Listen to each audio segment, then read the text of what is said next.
مش تاكلها. انت فاكريننا ايه؟ مش تاكلها اكيد. مش حد تاني تدينا من بره وفيها حته مخاصي مخاصي بس بتاعت كانت حته الدهن اللي حوالين منها. متعب شربني شويه ميه يمكن تهري الدهون. اهلا بيكم في سلسله اللي على قديمه ربنا يديمه. ده بجد مش بنهزر، هنبتدي سلسله فيها مطاعم قديمه قوي. بما اني مدمن مشويات نجيب محلات المشويات القديمه. يلا بينا نبتدي بشبرا مصر. وجبنا اوردر من كبابجي شاهين ب 3000 جنيه. الراجل ده من اكتر من 50 سنه وهو في شبرا في رود الفرج.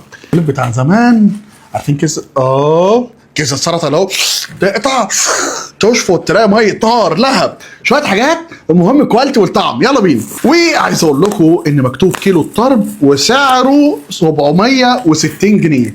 هم واخدين خدمه توصيل ل 100 جنيه بس الاكل جاي ملهلب. في عيش بص شارب من الطربايه ده اوعى ترميه ده. ها ده تركن منظر طرب شهي يا ولاد اللذينه. وريني بصوا 100 جرام مش مشكله سعره كويس نفوت له ال 100 جرام بس ريحته. وبص اصلا الحته دي بص منظرها ياخدها. بص لو اختبرناه اختبار الكوليسترول تتفرتك. دهون هتنزل هتجري عليك. يا نهار ابيض يا ازاي هو جاي ملقلب هو سخن مولع كانه شوي قدام البيت. خشوا خلاص بقى. عايزين نشوف كده هو جايب لي عيش متحمر في حاجه. لا ده عيش هو حاطه كده في علبه كانه فاهم. انت هتفتح من جوه تلاقيه فاضي يعني مفيش حاجه. خدعه فاهم شويه. هو شامم ريحه الكفته عارف. قال لك ريحه الكفته قال لك عشمك قال لك ده انا شميت ريحه الكفته. سبع الطرب لزليزه خالص. لزلوز ايه ده. بص ملزلزه ازاي بيطلع الدخان ده قدامك عشان مش قادر امسكه. بس الفكره فعلا بامانه الله ملهلب موت. هنا بقى بص هو جايب كيس طحينه كيس من بتاع زمان. احنا استخدمنا الاطباق من عندنا من شيرين بزون. طبعا نشكر شيرين بزون على الاطباق الجميله دي لازم نشكره. سقط كده يا لهوي يا جدعان. لنا كفته بتاع زمان قوي والتحبيشه بتاعت زمان. خش على بعض. وطلبنا برضك كيلو ريش على كباب كعاده هاني فود. انتوا عارفين ان هاني فود بيعشق المشويات. عارفين ولا مش عارفين؟ الناس اللي بتتفرج عليا عارفين يا جدعان ان انا بعشق الحاجات دي ولا لا؟ عروق فيليتو يا باشا موجوده وريشه بص ريشه بنت جنيه. ده عروسه بص عظمتها. ده كان خروف ايه ده كريم ده كان اللي هو فاهم. بص يا جدع ده مش بالايد. بص يا اهو اخلي بس الصراحه يعني معلش انا اسف مش شكلها بايدي ليه. هي تكوس الريشه كده. بص ايه ده يا هن حلاوه بتاع ست وستك بتاع زمان. ارق ريشه كلتها في حياتي بأمانة الله. سكر ايه الدنيا. 670 قول 700 جرام لان ايه ضارب لي انا ريشه. بص ولاد الذين بص عشان خاطري. الريشه الصغننه دي القمر دي عارفين ان هي ايه. انت صغننه عندي. انت تتقتلي في قطنه واحده. لهوي يما الريشه بقى حته الدهنه دي. الراجل ده بقى له كام سنه يا جدعان في رود الفرج؟ 50 سنه. 50 سنه بس 50 سنه برنس. 50 سنه بيتقى الله في اللحمه. الكباب لذيذه. انا طيب نص ريش ونص كباب بتلمع زي ما انا شايفها بعيني. هات يا عم بطبعه كده. هو كده لما اصلا لازم يشد سن دي. هات يا عم نضرب كده في شويه طحينه. انا صحيح باكل كباب وفي مكتب محترم بس ده ما يمنعنيش ان انا اعمل الحركه دي. عارف انك ممكن تتضايق صح؟ كاسه كشري ممكن تتضايق. مش متضايق. انت ايه مبسوط قوي ليه كده؟ قالنا كتير قوي يا لهوي. الكيس ده اللي كان بيتبعت لنا ايام ست وستك زمان لما يطلبوا مشويات. كيلو الكفته والريش اللي احنا خدناه دوت النص ب 490 جنيه. احنا جبنا نصين. انا بحب دايما اجيب نص ريش ونص كباب. هو المنظر هو مش عارف هو جاي سخن ملهلب ازاي يجي من شبرا لحد شيراتون. هو واخد 100 جنيه توصيل عشان جايب طياره يعني ولا ايه؟ 865. ما هو الكيلو برضك الصراحه رخيص قوي يعني. بس تحس الكيس البتاع متحمر في حاجه صح. اللون ده مش لون بيلمع بطريقه تبتزك.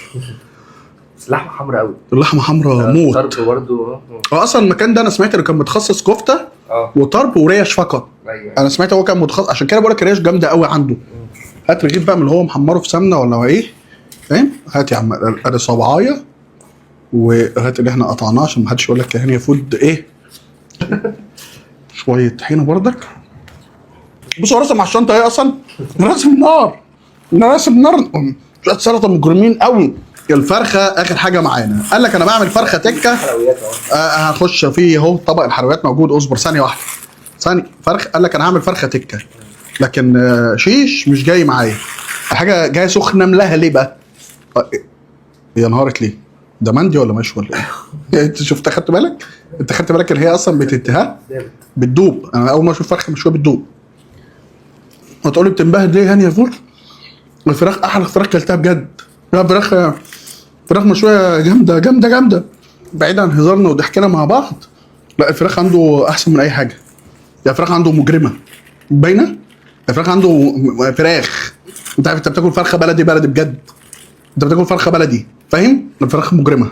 انا اختم بطبق الحلويات عشان هكمل دي لوحدي. خدنا طبق حلويات ب 190 جنيه.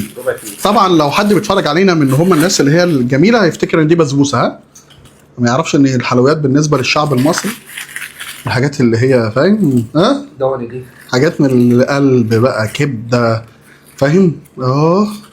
في حتت مخاصي باي. لا الحاجات دي ما تظهرش في الكاميرا. ناس مالهاش حته كبده ضاني بقى. مين اصلا بياكل الكبده الضاني بيحبها؟ انت ليك في القصه دي؟ انت عارف ان الكبده تعالي كوليسترول قوي جدا. مش هاكل كبده. الحاجات دي خالص. لا لا لا لا لا. انت فاكريننا ايه؟ مش تاكلها اكيد. توقع.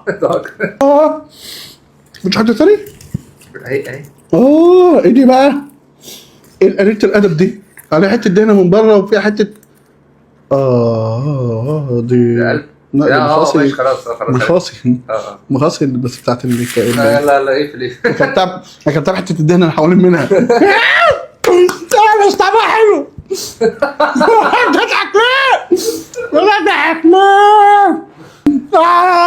متعب. شربني شويه ميه يمكن تهري الدهون. في نهايه الفيديو حابب اقول لكم ارقام الراجل لو انتوا عايزينه. اسمه شاهين بامانه الله. ده ما اعلان خالص يعني، مش واخدين منهم حاجه ولا اي حاجه. ده ارقامه صح. المجرم وقليل الادب اللي هو طعم فظيع الريش قليله ايه ده والفراخ بعديها طرب جامد. كفته حلو بس اطلب ريش وفراخ. اتصل دلوقتي حالا اتفرج على الفيديو. اتصل دلوقتي اطلب ريش وفراخ. قول هاني فوت قال لي كده هتستمتع. شويه كفته حلوين بردك كيلو ب 600 جنيه. ده احنا في عصر فاكر. راجع الفيديوهات القديمه حبيبي. يلا قول لي هاني مبروك على فرع الساحل. انت قلت لي قبل كده. قول تاني. هو حضرتك زهقان لما تتفرج عليا يبقى احنا بنحب بعض والدنيا لذيذه. فرع مدينه نصر كلها كام يوم. سلام.